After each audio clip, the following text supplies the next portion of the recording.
Good morning student, how are you? Fine, okay. तो आज का जो अपना टॉपिक है, काफ़ी दिनों पश्चात जो है वो हम आपसे रूबरू हो रहे हैं। इंग्लिश मीडियम वाले जो बच्चे हैं उनसे काफ़ी शिकायतें आ रही थी, उनकी ऑनलाइन क्लासें भी नहीं चल रही हैं, यूट्यूब पे वीडियो भी नहीं आ रहे हैं। तो आज से हम उस चीज़ की शुरुआत कर रहे हैं फिर से दोबारा से, ठीक है? तो वेलकम बैक सभी का।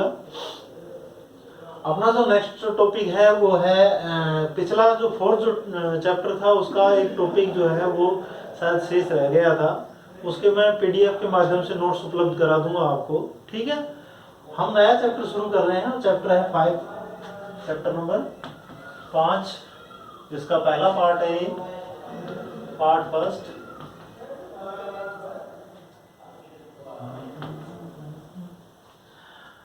Plant water relation.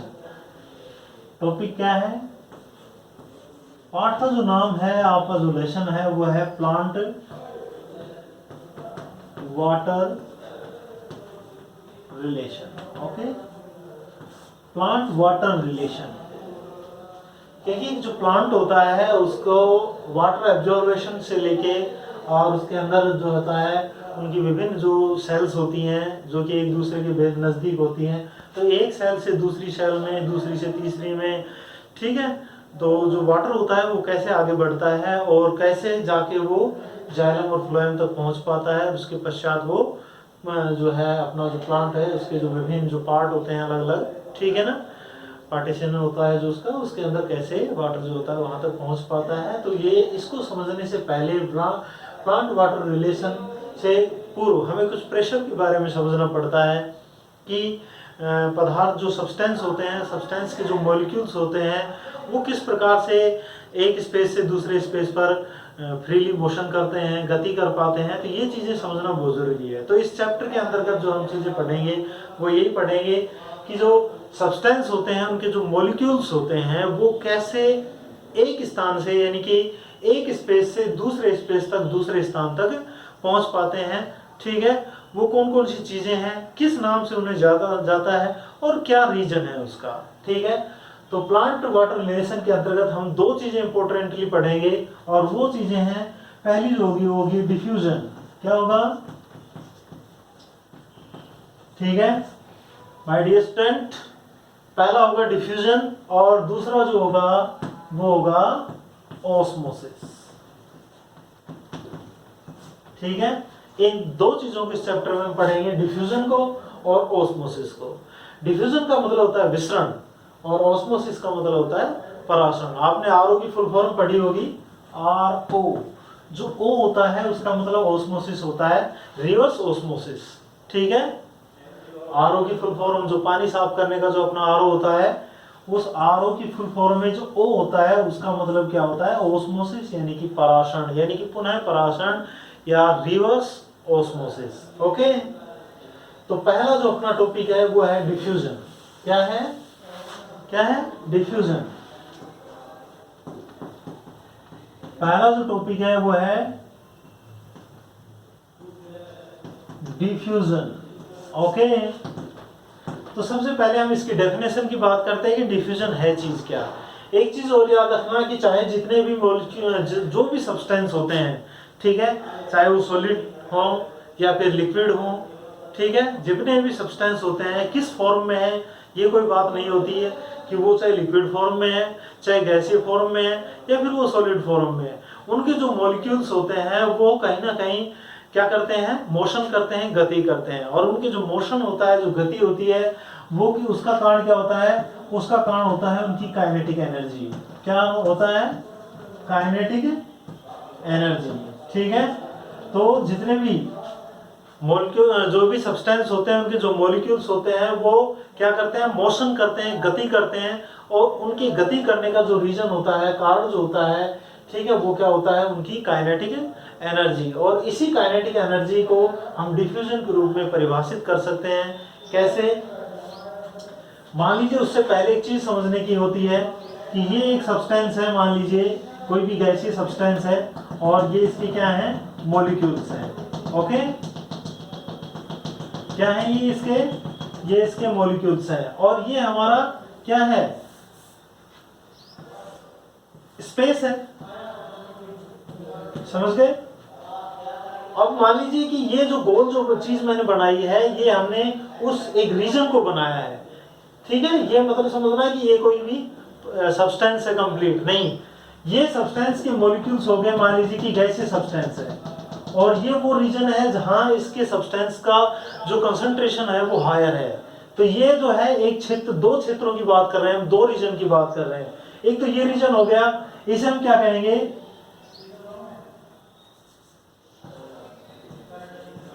Higher concentration region, ठीक है। ये तो हायर कंसंट्रेशन रीजन हो गया, और ये वाला जो है ये कैसा हो गया, ये हो गया लोअर, यानी कि निम्न क्षेत्र। ये तो ये जो गोले में जो मैंने बंद किया है, ये तो कैसा है, हायर कंसंट्रेशन रीजन है, एक अधिकतम सांद्रता वाला रीजन है, और ये है लोअर कंसंट्रेशन रीजन, ठीक है। दो रीजन हो गए। यहां पर जो सब्सटेंस है हमारे पास, मान लीजिए कि गैसीय सब्सटेंस है, ठीक है। जैसे कि मान लीजिए कि हमारे पास क्या उपलब्ध है, अमोनिया है, क्या है, अमोनिया है, ठीक है। और अमोनिया इस क्षेत्र में, अब यहाँ पे क्या है कि बोतल के अंदर बंद है, राइट। अब बोतल के अंदर सिर्फ अमोनिया है, तो इसका मतलब वहां पर हाई कंसंट्रेशन रीजन बन रहा है, अर्थात वहां अमोनिया की जो मॉलिक्यूल्स हैं, सब्सटेंस क्या हुआ, अमोनिया हो गई, और उसके जो मॉलिक्यूल्स हैं वो अधिकतम किसके अंदर है, बोतल के अंदर है। लेकिन जैसे हम बोतल का ढक्कन खोल देते हैं, मान लीजिए कि ये बोतल है, ठीक है, जैसे हम इसका ढक्कन खोल देते हैं तो इसके अंदर से क्या निकलनी शुरू हो जाती है, अमोनिया निकलनी शुरू हो जाती है। और हमेशा, अब यहाँ से निकल क्यों रही है, कारण सिर्फ ये है, ये चीज समझनी है कि जैसे ही आपने ढक्कन खोला वैसे ही अमोनिया निकल क्यों रही है, क्या रीजन है इसका। तो इसका रीजन क्या है, क्योंकि यहाँ पर अमोनिया जिस स्पेस में थी वो स्पेस हायर कंसंट्रेशन रीजन था, ठीक है। कैसा था, हायर कंसंट्रेशन रीजन। लेकिन जैसे ही हम इसके मुख को खोलते हैं तो इसके चारों ओर का जो क्षेत्र है, इस क्षेत्र की हम बात कर रहे हैं, इसके चारों ओर का जो क्षेत्र है वो कैसा है, लोअर कंसंट्रेशन रीजन है। कैसा है, लोअर कंसंट्रेशन रीजन है। इसलिए अमोनिया के जो मॉलिक्यूल्स हैं वो क्या करेंगे, अपने हायर कंसंट्रेशन से और अपने लोअर कंसंट्रेशन की ओर क्या करेंगे, मोशन करते हैं, गति करते हैं। इसीलिए आपने देखा होगा कि मान लीजिए कि अमोनिया की शीशी को आप एक कमरे के अंदर किसी कोने में रख देते हैं और वहां उसका ढक्कन खोल देते हैं, तो उस अमोनिया की जो गंध होती है वो पूरे कमरे में फैल जाती है। लेकिन जब तक ढक्कन बंद था तब तक केवल अमोनिया की शीशी में थी वो, लेकिन जैसे ही ढक्कन क्या हुआ, आपने ओपन किया, ओपन करते ही उसकी जो स्मेल है वो कहाँ फैल जाती है, चारों तरफ फैल जाती है। The smell spread in whole room, ठीक है, the smell spread in whole room, यानी कि जो स्मेल होती है वो क्या होती है, पूरे कमरे में फैल जाती है। उसका रीजन क्या था, उसका रीजन ये था, रीजन क्या था, क्योंकि जब बोतल में, जब तक मॉलिक्यूल्स किसमें थे, अमोनिया के मॉलिक्यूल्स जो थे जब तक बोतल में थे तब तक क्या थे, बिल्कुल वो बंद थे, वहां पर एक हायर कंसंट्रेशन रीजन बना हुआ था, ठीक है।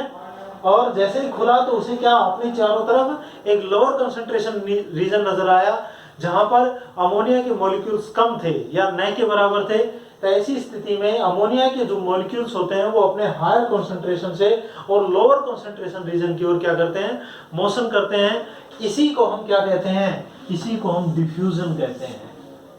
क्या कहते हैं, इसी को हम डिफ्यूजन कहते हैं। तो डिफ्यूजन की क्या परिभाषा होगी, डिफ्यूजन की परिभाषा होगी, क्या होगी, द मूवमेंट ऑफ मॉलिक्यूल्स, यहाँ पर सब्सटेंस जो पार्टिकुलर नेम नहीं बता रहा मैं, ठीक है, the movement of molecules from, कहां से, फ्रॉम हायर कंसंट्रेशन रीजन, ठीक है, for higher concentration region to lower concentration region, the movement of molecules, यानी कि मॉलिक्यूल्स जो कण होते हैं उनका किधर से किधर गति करना, उनका हायर, अपने उच्च सांद्रता वाले क्षेत्र से और निम्न सांद्रता वाले क्षेत्र की ओर गति करना जो होता है वही क्या कहलाता है, डिफ्यूजन कहलाता है, ठीक है। डिफ्यूजन के लिए सबसे बड़ी बात होती है बीच में किसी लेयर की आवश्यकता नहीं होती है। तो डिफ्यूजन जो होता है उसकी डेफिनेशन देखिए, ये चीज आपको समझ में आ गई होगी। अगर हम परिभाषा की बात करें तो परिभाषा क्या लिखेंगे, the movement of molecules from the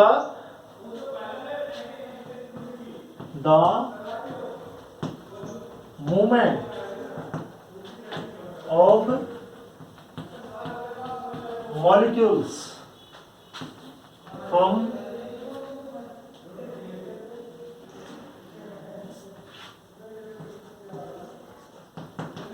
region of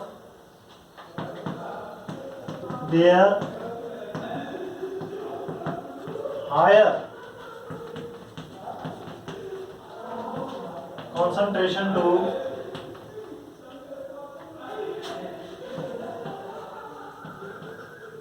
region of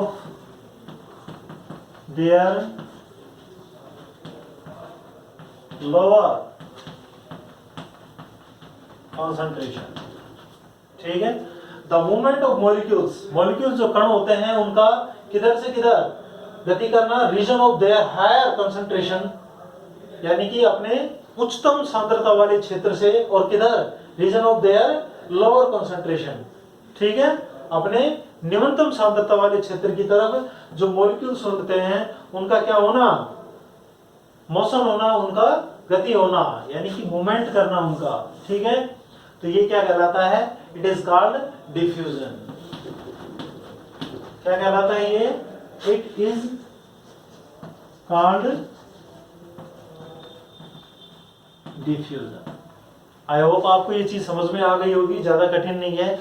मैंने एक्सप्लेन भी किया है डायग्राम के माध्यम से कि क्या होता है कि कोई भी जो मॉलिक्यूल्स होते हैं वो जहां पर ज्यादा इकट्ठे होते हैं हमेशा वहां से किधर गति करते हैं, अपने कम कंसंट्रेशन वाले रीजन की तरफ गति करते हैं। आप देखते हैं कि अगरबत्ती को अगर किसी कोने में लगा दिया जाता है तो क्या होता है कि अगरबत्ती की जो गंध होती है वो पूरे कमरे में फैल जाती है। इत्र की शीशी यानी कि जो सेंट की जो शीशी होती है उसमें भी ऐसा होता है, किसी एक कोने में आप रख दो, उसकी जो गंध होती है वो स्प्रेड इन होल रूम, यानी कि पूरे के पूरे कमरे में फैल जाती है। उसका भी सेम ये का ये रीजन होता है, रीजन है डिफ्यूजन। ठीक है, ये इसकी परिभाषा है, नोट कर लीजिए इसको।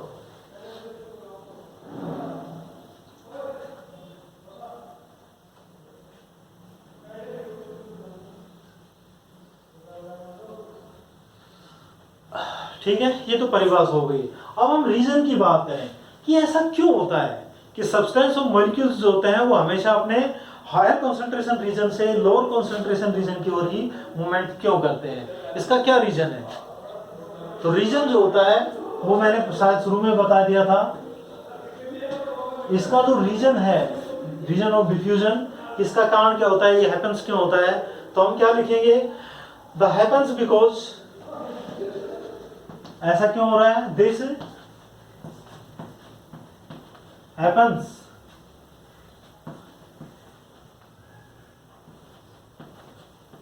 बिकॉज, ऐसा क्यों हो रहा है कि ये इसलिए घटित हो रहा है क्योंकि molecules of all substance,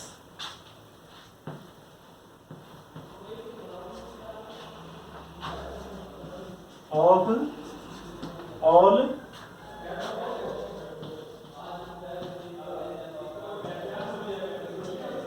substance, यानी कि जितने भी पदार्थ हैं, जितने भी सब्सटेंस हैं, उनके जो मॉलिक्यूल्स होते हैं वो क्या करते हैं, are in a state of motion, are in a state of motion. ठीक है, एक फॉर्म में होते हैं, गति में रहते हैं हमेशा। स्टेट और यानी कि substance are in a state of motion, हमेशा किसके रूप में रहते हैं, हमेशा एक गति के रूप में रहते हैं। और इसी गति को हम क्या कहते हैं, and tend to spread evenly, and tend to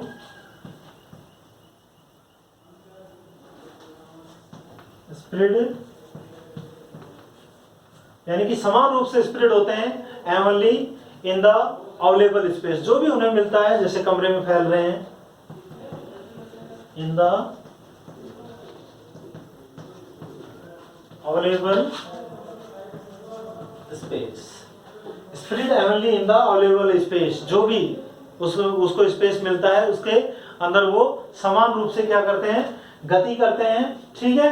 और ड्यू टू देयर, और इसका रीजन क्या है, सबसे बड़ी बात ये होती है, यहां तक आपको शायद ये चीज समझ में आ गई होगी कि डिफ्यूजन क्या था, कि मॉलिक्यूल्स होते हैं उनका क्या होना, मॉलिक्यूल्स का क्या होना कि उनका अपने हायर कंसंट्रेशन से और लोअर कंसंट्रेशन की ओर क्या करना, मूवमेंट करना, क्या होता है, डिफ्यूजन होता है। अब हम इसके रीजन की बात कर रहे थे कि क्या कारण है, इसका कारण क्या था कि दिस हैपेंस, ये कब होता है, बिकॉज किसके कारण हो रहा है कि मॉलिक्यूल्स ऑफ ऑल सब्सटेंस, यानी कि जितने भी प्रकार के मॉलिक्यूल्स होते हैं, ठीक है ना, या जितने प्रकार के सब्सटेंस होते हैं उनके जो मॉलिक्यूल्स होते हैं, उनके जो कण होते हैं, are in a state of motion, हमेशा एक किसके रूप में रहते हैं, एक गति के रूप में रहते हैं हमेशा, ठीक है। And tend to spread evenly, और हमेशा समान रूप से क्या करते हैं, फैलते हैं, गति करेंगे तो फैलेंगे। जैसे धूल के कण आप देखते हो इधर उधर गति करते रहते हैं कमरे में, ये चौक के कण जो होते हैं ये भी गति कर रहे हैं, ठीक है।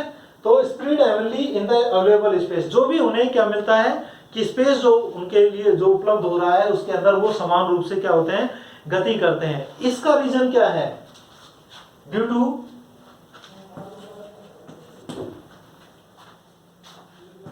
टू देयर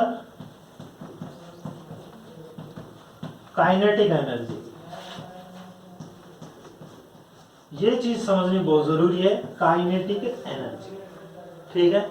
ये मोस्टली रीजन होता है कि हमेशा जो भी सब्सटेंस होते हैं उनके जो मॉलिक्यूल्स होते हैं वो हमेशा गति करते रहते हैं, और उनकी जो गति होती है उसका कारण क्या होता है, उनका कारण होता है काइनेटिक एनर्जी। और इसी काइनेटिक एनर्जी के कारण क्या होता है कि मॉलिक्यूल्स जो होते हैं वो अपने हायर कंसंट्रेशन से और लोअर कंसंट्रेशन की ओर क्या करते हैं, मोशन करते हैं, गति करते हैं। तो ये इसका रीजन है, ठीक है, समझ गए होंगे आप, लिख लीजिए इसे।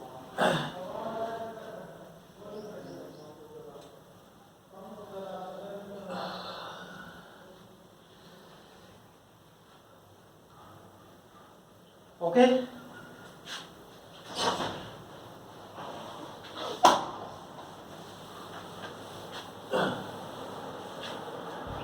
अब इसके बाद अगर इसके एग्जाम्पल की हम बात करें तो इसका एग्जाम्पल मैं पहले भी आपको बता चुका हूं कि क्या एग्जाम्पल होगा।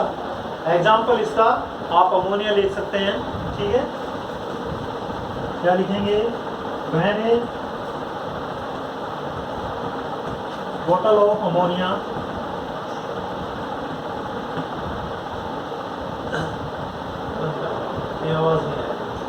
When A bottle of ammonia is open, जब आप एक अमोनिया की बोतल को क्या करते हैं, खोलते हैं, इज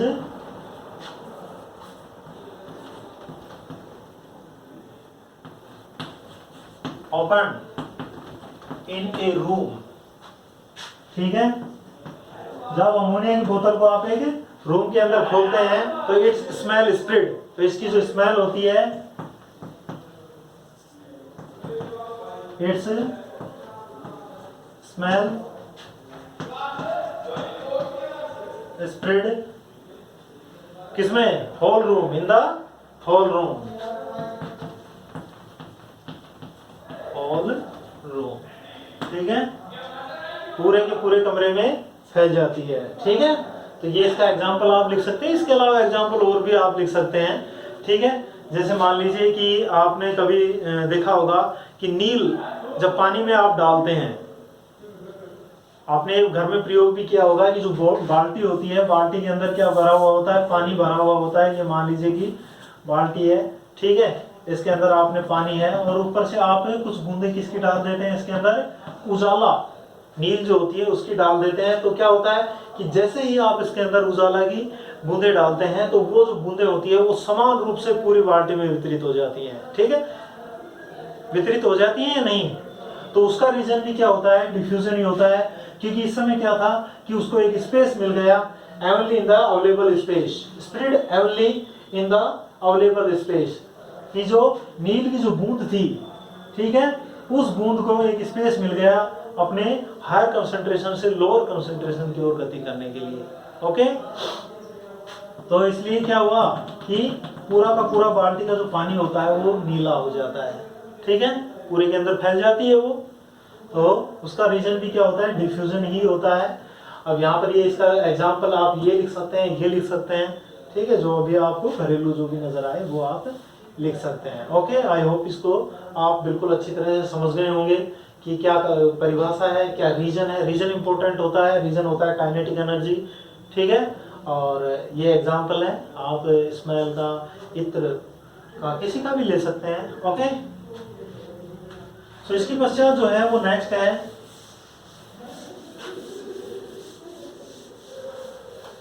कि factor affecting diffusion. Factor affecting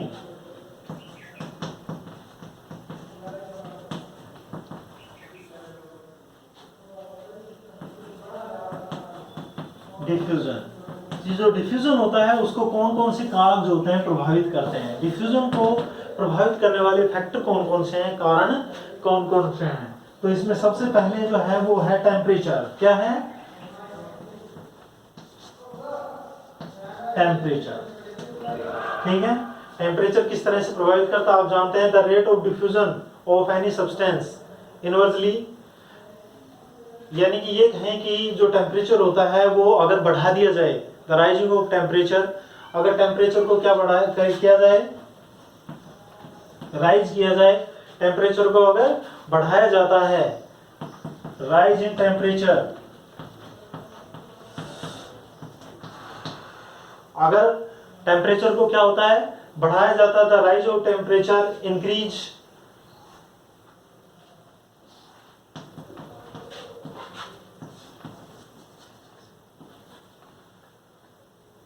rise in temperature, जैसे ही टेम्परेचर में वृद्धि होती है, ठीक है, इंक्रीज क्या बढ़ जाती है, increase the kinetic energy, increase the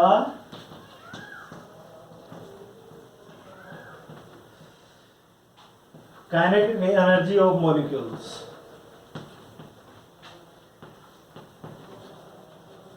ठीक है।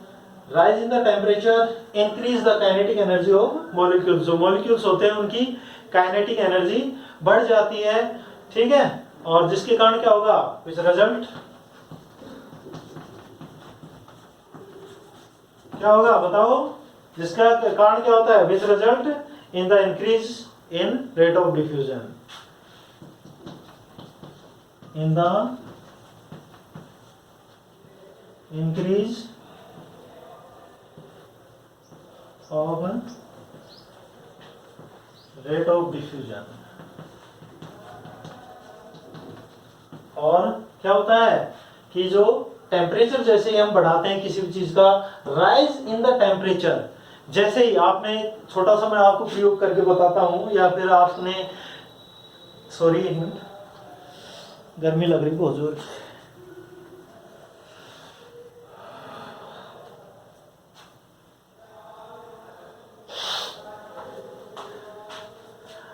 टेम्परेचर। तो आपने देखा भी होगा कि जैसे आप मान लीजिए ठंडे पानी में चीनी को डाल दो, रख दो, तो शायद उस चीनी को घुलने में काफी समय लग जाएगा, लग जाता है नहीं। लेकिन अब उस पानी को आप किस में रख देते हैं, बर्नर पे रख देते हैं, गैस स्टोव पे रख देते हैं, तब उसमें चीनी डालते हैं उतनी मात्रा में, तो क्या होता है कि चीनी उसमें जल्दी घुल जाती है। घुलने का कारण क्या है, घुलने का कारण है टेम्परेचर, कि जैसे आपने टेम्परेचर को राइज किया, जैसे आपने टेम्परेचर बढ़ाया, वैसे ही क्या हुआ, टेम्परेचर बढ़ाते ही इंक्रीज हो गई, क्या इंक्रीज हो गई काइनेटिक एनर्जी, किनकी, चीनी के मॉलिक्यूल्स की, ठीक है। चीनी के मॉलिक्यूल्स की काइनेटिक एनर्जी इंक्रीज हो जाती है जैसे हम टेम्परेचर बढ़ाते हैं। सो क्या होता है, जिसके कारण क्या होता है, रेट ऑफ डिफ्यूजन बढ़ जाती है, अर्थात विसरण की, यानी कि फैलने की जो दर होती है, स्प्रेड होने की जो दर होती है वो बढ़ जाती है। तो क्या हम क्या कह सकते हैं कि टेम्परेचर जो होता है वो क्या करता है, वो डिफ्यूजन को बढ़ा देता है, ठीक है। जैसे हम टेम्परेचर बढ़ाते हैं, विसरण की दर यानी कि रेट ऑफ डिफ्यूजन जो है वो भी इंक्रीज हो जाती है। ओके, तो आज के लिए इतना ही, बाकी कल जो है कुछ और जो फैक्टिंग फैक्टर हैं और दूसरे जो भी टॉपिक्स हैं जैसे ऑस्मोसिस वगैरह, उनकी हम कल पढ़ाएंगे आपको। Okay, good bye.